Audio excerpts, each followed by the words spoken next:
Hello friends, good morning. সকালে ঠাকুর পুজো দিয়ে দিনটা শুরু করি।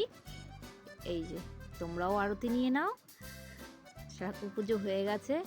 এবার সকাল সকাল চা না খেলে তো কোনো কাজেই মন বসবে না। তো ঝটপট চাটা বানিয়ে তারপরে চাটা খাই, খেয়ে বাকি কাজে লাগবো। এই যে চা হয়ে গেছে।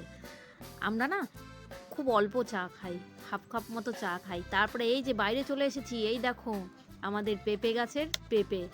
আজকে আমাদের গাছের পেঁপে দিয়ে তরকারি বানাবো, পেঁপে আলুর তরকারি। দেখো, প্রথমে তো ক্যামেরাটা অন করতে ভুলেই গেছিলাম, একটা পেঁপে পেরে নিয়েছি। তারপরে হঠাৎ মনে পড়লো, আরে আমার বন্ধুদের পেঁপে দেখাবো না। তারপরে দ্বিতীয় পেঁপেটা পাড়ার সময় তখন ভিডিও অন করেছিলাম। হ্যাঁ, আর এই যে অলিভ দরজার সামনে বসে আছে, ও আমার অপেক্ষা করছে। তো চলো ঝটপট পেঁপেটা কেটে নিই। আজ পেঁপে আলু দিয়ে একটা নিরামিষ তরকারি করব। আর জানো তো, এই পেঁপের কষে না আমার হাতটা খুব ফেটে যায়, কেমন যেন হয়ে যায়। হ্যাঁ, পেঁপে কাটলে পরে আমার এই জন্য জল দিয়ে যদিও ধুয়ে নিয়েছি ভালো করে, হাফ করে পিস করে, কিন্তু জানি না কেন আমার এরকম হয়। তোমাদের কার কার হয় গো, অবশ্য কমেন্ট করে জানাবে, ঠিক আছে? তো চলো পেঁপেটা কেটে নিই। আর এখন তো ওই নিরামিষ হবে, নিরামিষ রান্না। তো পেঁপে আলুর তরকারি করব, আর ভাবছি পাঁপড় ভাজবো আর ভাত। এই হবে আজকের লাঞ্চে। তো চলো ঝটপট কেটে নিই, তারপরে আবার আসছি। ঠিক আছে, সঙ্গে থাকো, দেখতে থাকো।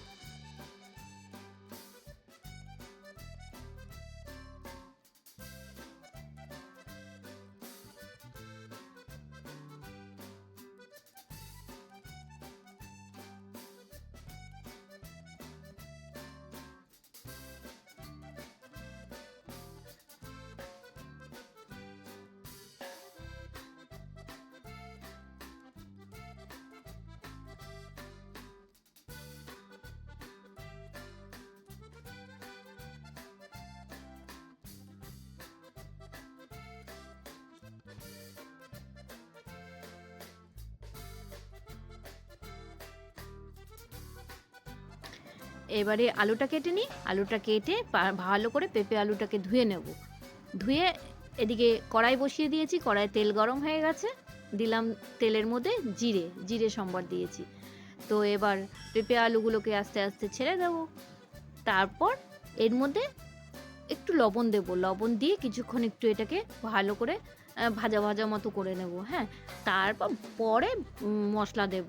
সেরম তো আর মশলা কিছু নেই, শুধু আদা বাটা আর জিরের গুঁড়ো আর একটু কাঁচা লঙ্কা দিয়ে বানাবো, কিন্তু একটু কালারটা ঠিকঠাক হওয়ার জন্য একটু কাশ্মীরি লঙ্কার গুঁড়ো দেবো। বাস এই দেবো মশলায়। হুম তো টমেটোটা হলে ভালো হতো একটু পেঁপের তরকারিতে, কিন্তু আজকে আমার কাছে টমেটোটা নেই, সেই জন্য দিতে পারছি না। এই তো এই করে এরমভাবে বানালে খুব ভালোই লাগে খেতে।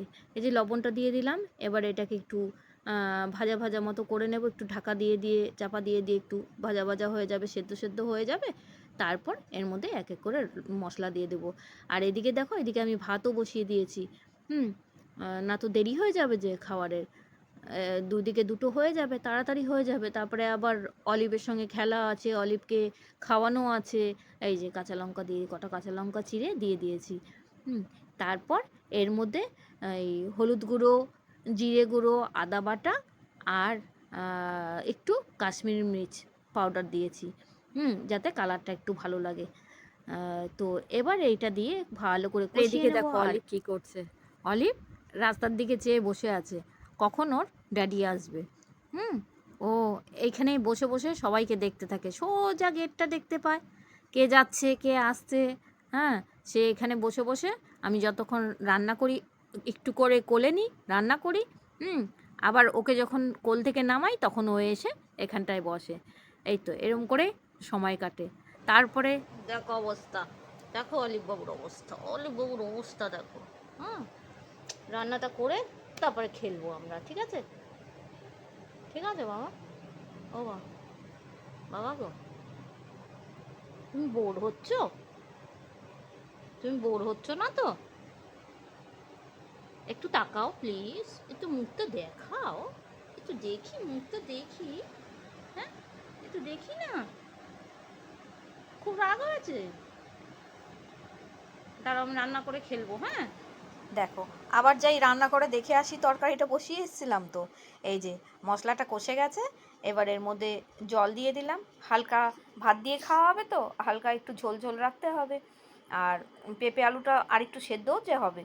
তো এবার এটা ঝোলটা দিয়ে আবার ঢাকা চাপা দিয়ে দেবো। ফুটে এলে এর মধ্যে একটু ঘি দিয়ে দেবো। এই দেখো ঘিও দিয়ে দিলাম কথা বলতে বলতে। হয়ে এসছে সবজি, দেখো কালারটা কেমন এসছে, ভালো লাগছে না দেখতে?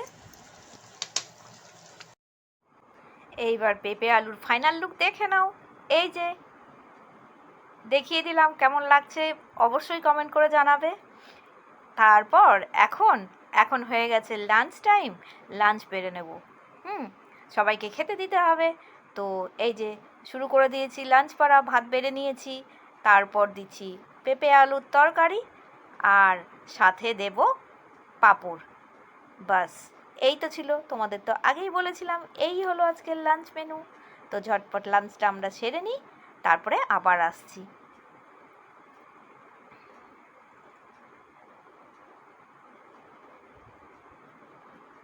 এরপর খাওয়া দাওয়া করে বিকেলে অলিভকে ঘুরিয়ে নিয়ে এসে সোজা সন্ধেবেলা, এই দেখো সন্ধেবেলা সন্ধ্যা আরতি শুরু হয়ে গেছে, তোমরাও আরতি নিয়ে নাও।